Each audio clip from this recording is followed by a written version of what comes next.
Get the...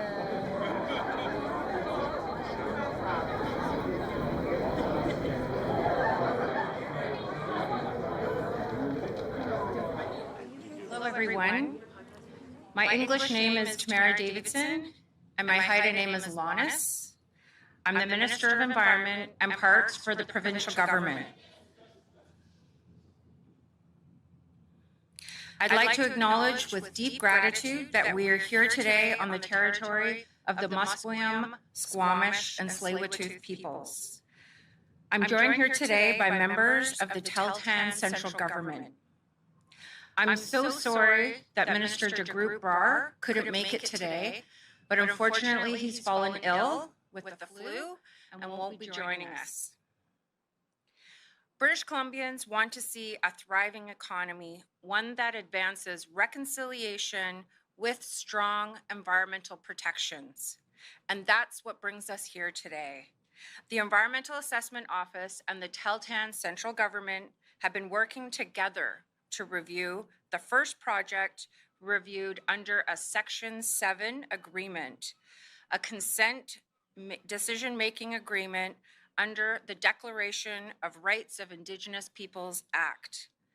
Under this agreement, we didn't just consult. We collaborated on a priority project, and we did that early, working together from the onset. We made sure that key values will be upheld. As well today, we will be signing the Mineral Tax Revenue Sharing Agreement with the Tahltan Central Government. We know that shortening timelines on major projects doesn't mean skipping steps. It means coming together with all levels of government, First Nations, federal, and local, to increase clarity, build trust, and deliver timely decisions together. We also welcome today Minister Spencer Chandra Herbert, who will be one of the signatories to the Mineral Tax Revenue Sharing Agreement. To talk more about the work that we've done together, I'm pleased to welcome BC's Deputy Premier, Nikki Sharma.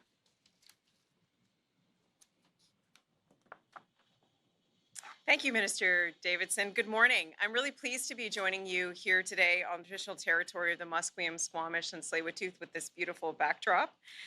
To say that the Premier was excited about today's announcement would be an understatement. He is so incredibly passionate about this historic announcement today that when he talks about it, he almost seems taller than he is.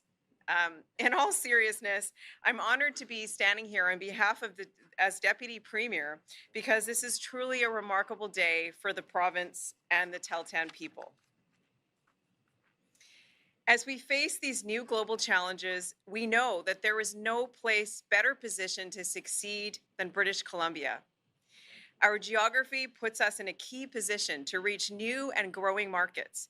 With our bounty of natural resources, we have what the world needs and wants. And we will deliver through sustainable practices and in full collaboration with First Nations partners. Others would take a different approach, a more dangerous path. Some would hinder all development, placing the livelihoods of tens of thousands of British Columbians at risk. Even more dangerous would be those who would remove all safeguards, who would throw away generations of work on reconciliation that would return us to the days of courts, conflicts, and confrontations. We believe in doing the right thing the right way. Working together like this brings clarity for jobs, investments, and responsible development. Clarity means proponents know who they are working with. Clarity means decisions are made closer to the ground. Clarity means projects move forward with confidence. Abandoning the hard work of reconciliation would put mining projects at risk, and with them tens of thousands of family-supporting jobs. We will continue to build lasting partnerships that support good jobs and benefit everyone. And this work and our approach is clearly producing results. Today, on behalf of Premier David Eby, I'm pleased to announce the province and the Tahltan central government have reached a historic milestone. Through a strong collaborative review process and following issuance of Tahltan's consent decision to the Environmental Assessment Office, we've been able to issue the Environmental Assessment Certificate and the Major Mines Permit for the reopening of the Eskay Creek gold-silver mine. This project is the first ever to be reviewed under Section 7 agreements negotiated under the Declaration on the Rights of Indigenous Peoples Act. Located in the heart of Northwest BC's Golden Triangle, it will support over 770 well-paying jobs when fully operational. The mine is also expected to generate an estimated $116 million every year in provincial revenue. This will help pay for schools and hospitals and all the services that we rely on. For the Tahltan, this project strengthens a long-term government-to-government partnership that ensures they share directly in the economic benefits of the mine through mineral tax revenue generated by the project. This is just one of the 18 resource projects we are prioritizing to reduce our reliance on trade with unpredictable neighbors. Our respectful collaboration has brought us to this first ever consent-based agreement. With this environmental assessment certificate issued and a Mines Act permit in place, the Eskay Creek gold-silver mine is approved for reopening. It is also important to note that federal approvals and permits are still required on the Environmental Management Act. In closing, I want to thank all those who were involved in bringing us to this historic day. Thank you to the Tahltan central government. Thank you to Skeena Gold and Silver, the mine's owner. This is a promising day for our shared future. A day that allows British Columbians and Canada to take another step forward on the path of economic self-reliance, a path where we make our own best decisions without relying on unpredictable and rapacious partners. The voices of divisiveness seek to muddy the waters with prejudice and misinformation. They seek to divide us for partisan reasons. They are not to be trusted. Respecting First Nation self-government leads to clarity, shared prosperity, and a better future for all. This is a perfect example of what we can accomplish together. Thank you.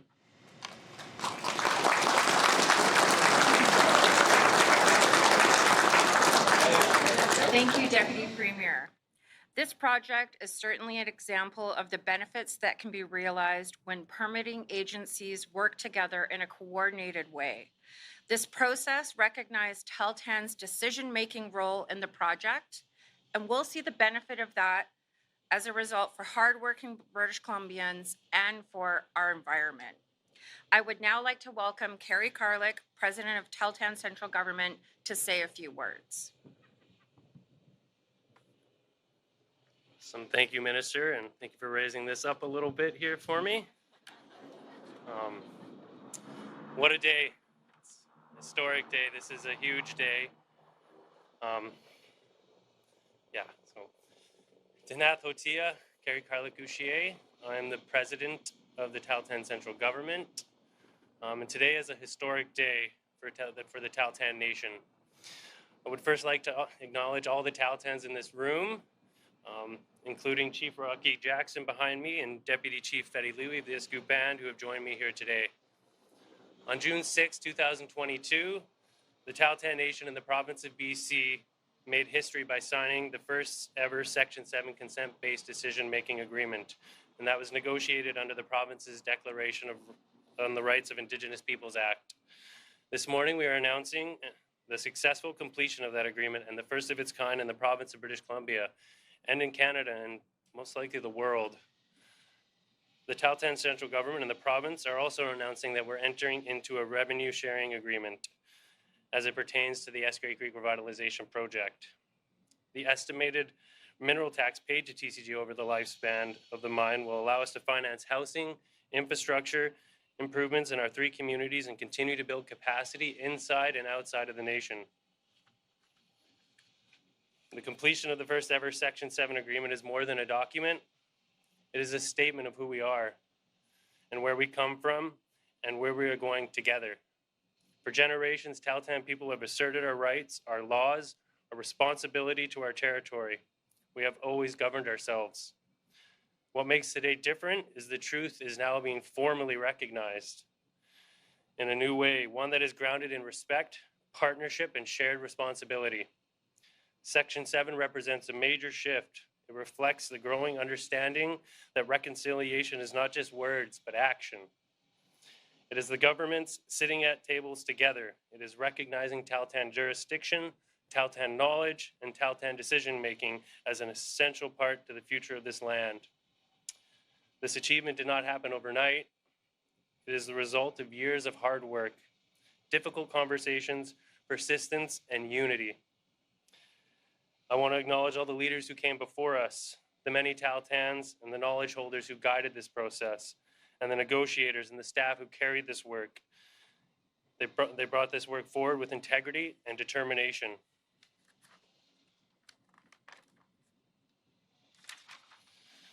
The signing shows what is possible when we work together, when relationships are built on trust, accountability, and mutual respect. Let today be remembered as a beginning, not an end. A beginning of deeper collaboration, a beginning of shared decision-making, a beginning that honors the Tahltan Nation as we have always been, strong, resilient, and sovereign. So, Madhu to everyone here, and I'd like to thank everyone again for coming out and being a part of this historic day. It is huge. So, thank you.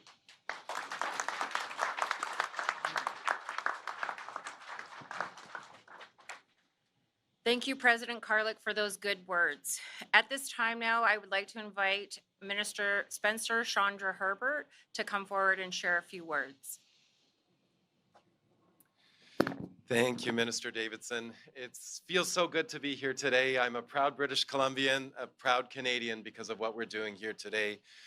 It's wonderful to be here in the territory of the Musqueam, Squamish, and Tsleil-Waututh in the grand city of Vancouver. What you might not know about today's decisions and working together with Tahltan is this also strengthens down here in the Lower Mainland in Vancouver. My constituents in the West End may not know it, but we have more mining offices here downtown Vancouver than probably anywhere else in the world. And that's a lot of jobs. And working with First Nations people, working with Tahltan, strengthen those jobs, bring more opportunities to family, allows people to invest in their futures, both in the Northwest, but indeed all across this great province of British Columbia. And we're doing it because of the Declaration of the Rights of Indigenous Peoples Act. Not despite it, not because it causes problems, but because it causes solutions. It helps develop relationships with Tahltan, with the BC government, with the wider community, so that we can find that certainty, so we can find that path of walking together for stronger environmental values, stronger environmental protections, stronger investments in mining, stronger investments in the future, greater prosperity for everybody.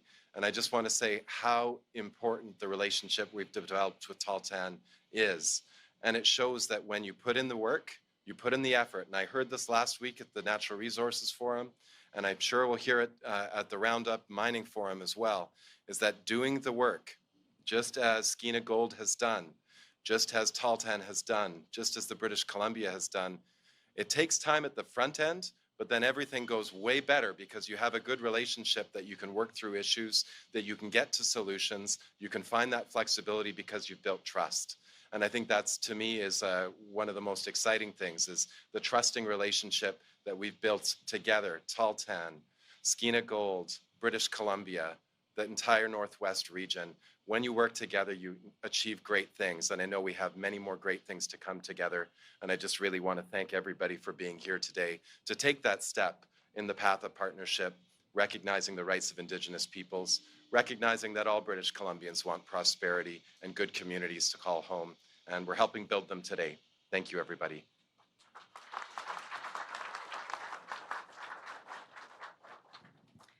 Thank you, Minister Chandra Herbert. I couldn't agree more. As MLA for North Coast Haida Gwaii, I know that this project is going to help lift up all British Columbians, and it was such a pleasure to be able to work with the Tahltan central government and all the Tahltan peoples. At this time, joining us now is Andrew McRitchie, Skeena Gold and Silver's Chief Financial Officer, and I'd like to invite him forward to say a few words.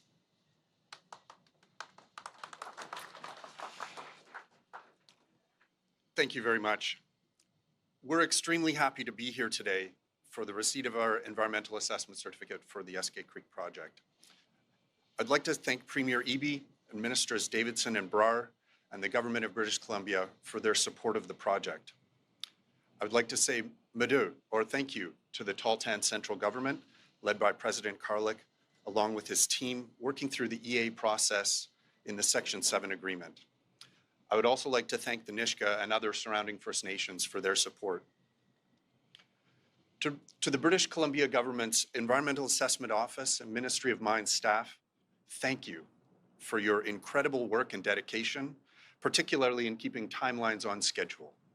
So important for a project like this to stay on schedule. Specifically for our team at Skeena, I would like to mention Naylene Morin and Karen Levin, all of the many consultants who helped us through this process over the past few years. First in developing the application for the environmental assessment certificate, and then working through the detailed review process. This environmental assessment process through the Section 7 agreement for Eskay Creek is a first for the province, and Skeena is very pleased to have been part of this landmark. The Section 7 was really a formalization of the collaboration with the Tahltan, which has gone back over a decade. The level of involvement of a First Nation in an environmental assessment certificate is unparalleled anywhere, and this process establishes a new benchmark for other projects to follow. This single gold and silver project, the Eskay Creek Revitalization Project, will soon provide a significant positive impact to British Columbia and indeed to Canada. Economic growth like we're creating today, creating new jobs and a new tax base for our governments, this is how governments, federal and provincial, can pay for healthcare, for addiction treatment, for housing initiatives, for public safety initiatives, all without increasing the tax rate on individual British Columbians, Canadians, or businesses. We're expecting soon to embark on full development of the project, which is expected to create over 1,500 jobs during our construction and over 850 jobs ongoing in operations.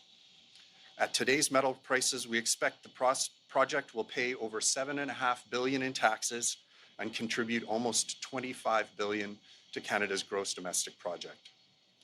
Thank you again to the province and the Tahltan and the other First Nations who've been involved for their support in helping us reach this significant milestone.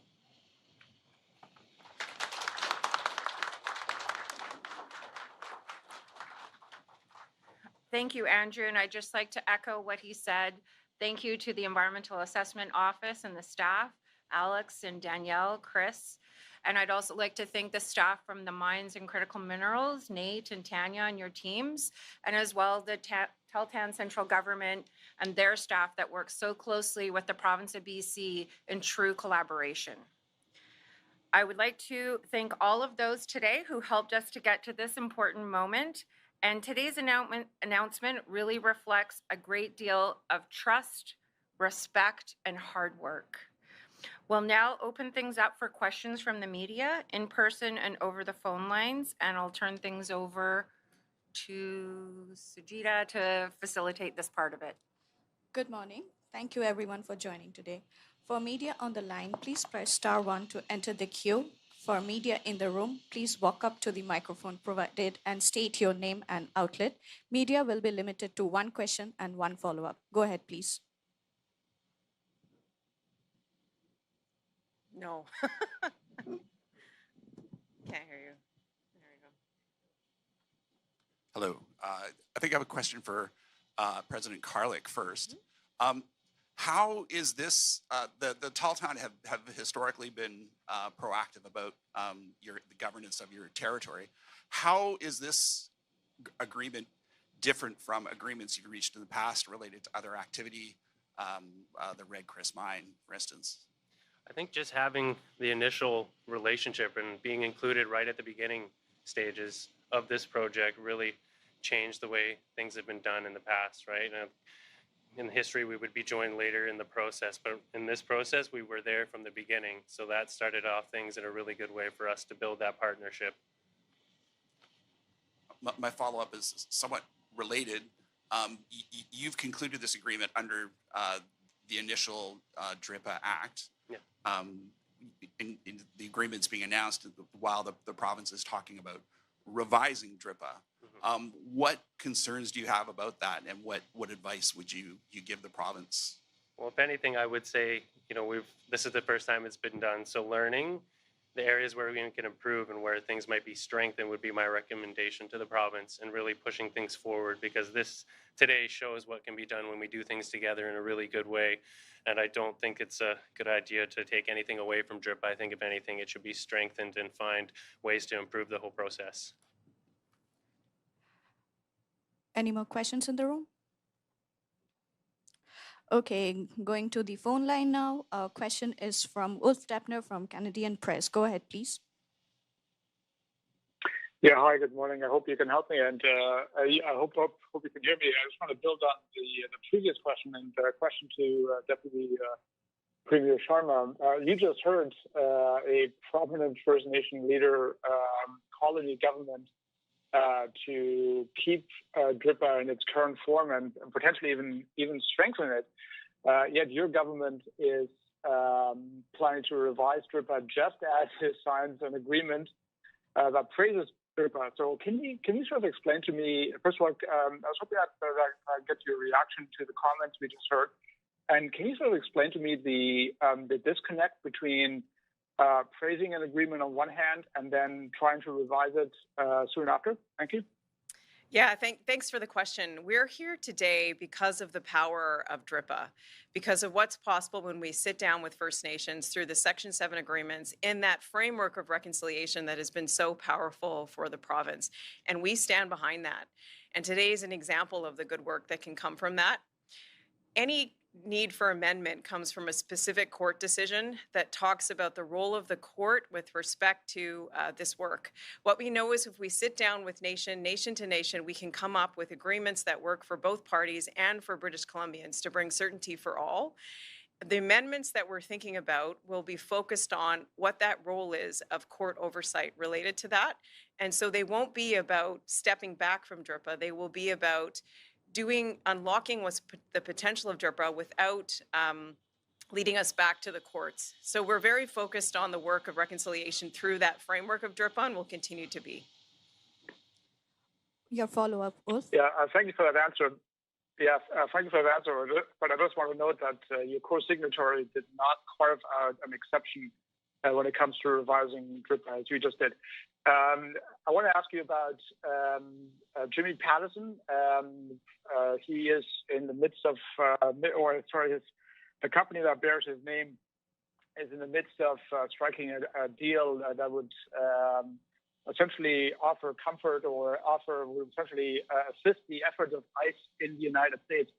The BC Greens have called for a boycott of Patterson Group.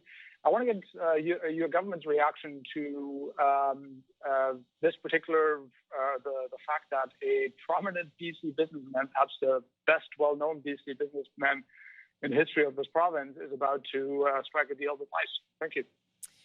Yeah, thanks for the question. I think like all British Columbians, in fact, all Canadians and people across the world, we are concerned about what's happening in the States with ICE and certainly the death of citizens of America. And just like the rest of the world, we watch in horror about what's happening there. And I think that calls upon business leaders across this province, including the whole country, to think about their role in what is unfolding there and to make decisions that would not lead to some of the outcomes that we're seeing unfold in the States. We are going to Amanda from the Tyee. Please go ahead. Hi there. Thanks for taking my question. I'm just thinking back a couple of years ago to when the province backed off its plans to make amendments to the Lands Act that would have facilitated more of these Section 7 agreements. Now that we're at the outcome of the first Section 7 agreement, I'm just wondering if the province foresees moving ahead with more similar agreements. Yeah, that's a great question. I think what we've seen with this Section 7 agreement and the potential of what happened here, because of the good work of all our partners, including the Tahltan government and Skeena So I think that there's potential for seeing this pathway, and we're working on other Section 7 agreements in various projects right now. So we're always revisiting our laws to think about how they can be strengthened to support reconciliation and all interests of British Columbians. So certainly those are projects that are constantly in our mind. Any follow-up, Amanda? I do. I wondered if President Karlik or anybody who's there is able to provide an update on the Tahltan second 7-section agreement, which is with the Red Chris mine, and how that process is going. Thank you. In short, the process will be ongoing. It is in the early stages right now. We've been pretty busy with this process right here. It was very consuming, took up a lot of our capacity. So Newmont is very much next on deck. I know they've been very patient as we've been going through this process. So that's kind of the update on that. So thank you. We have one more question from the room. Please state your name and outlet for one question and one follow-up. Hi there, Penny Dafflos from CTV. First question for Deputy Premier Sharma. You mentioned misinformation in your earlier remarks. I'm just at the back here if you're looking for me. Hi. Okay. You mentioned misinformation in your earlier remarks. Can you just explain exactly what you're talking about and what you hope today's announcement clears up? Thank you. So what we've seen, in particularly the political rhetoric, is a call for the repealing of DRIPA and a lot of misinformation about what respecting the rights of Indigenous people means in this province. And what I'm here to say, and what we're all here to say, is this is an example of what working together with First Nations and with our industries can come through the framework of DRIPA. And that framework is a powerful framework for reconciliation. And today is an example of that power. So we want to misspell that misinformation that I think is deliberately being led for partisan reasons. It is always better when we bring people together in this province. It lifts everyone up, and it drives the economy, and it keeps us out of the court. It's always better to take that approach, and I want to send that clear message to British Columbians that our framework for reconciliation is important. Our framework with working with industry to reduce mining and permitting times is important, and we are doing all of that together.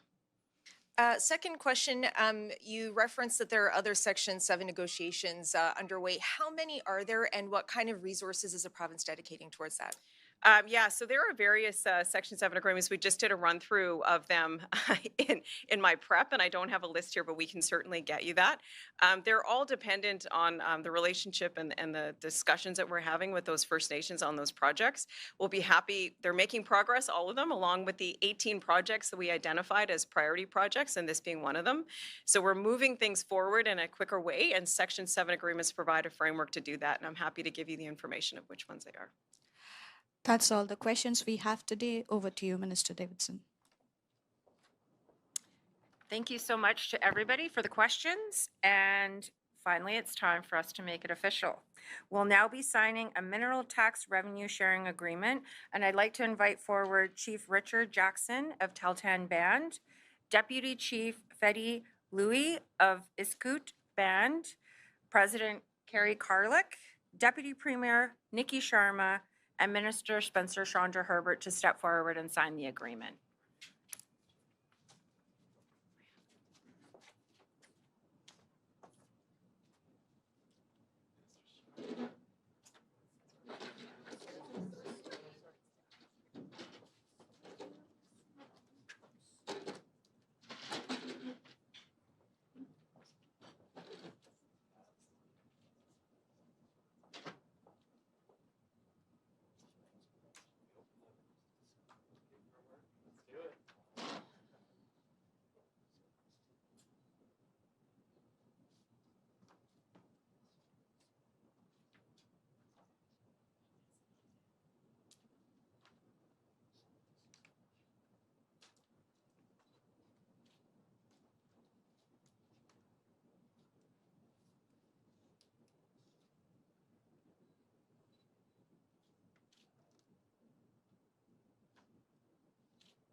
Thank you so much. I'd like to invite all of the members of the Tahltan Central Government, all of the members to come forward for a photo opportunity with our signatories here today. And thank you to everyone for attending this morning.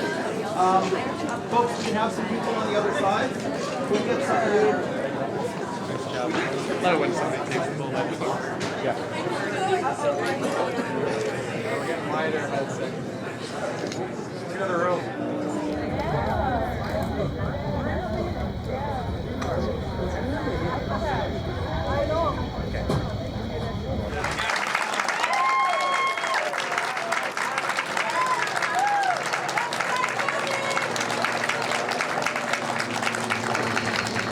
Good day, everyone.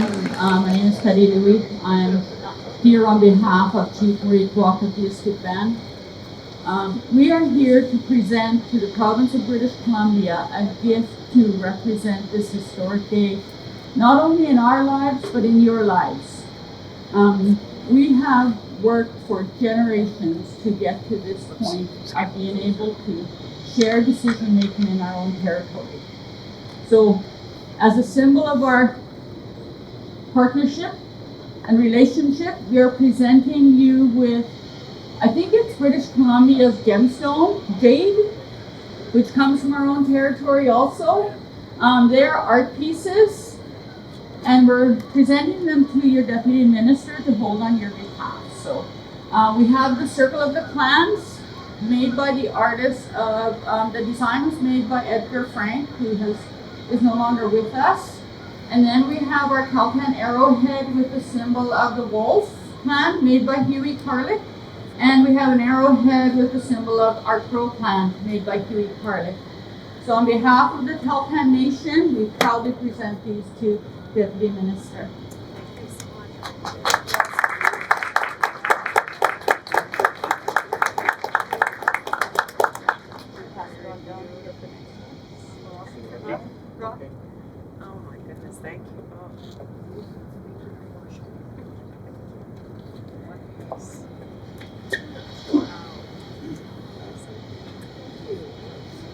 Thank you all.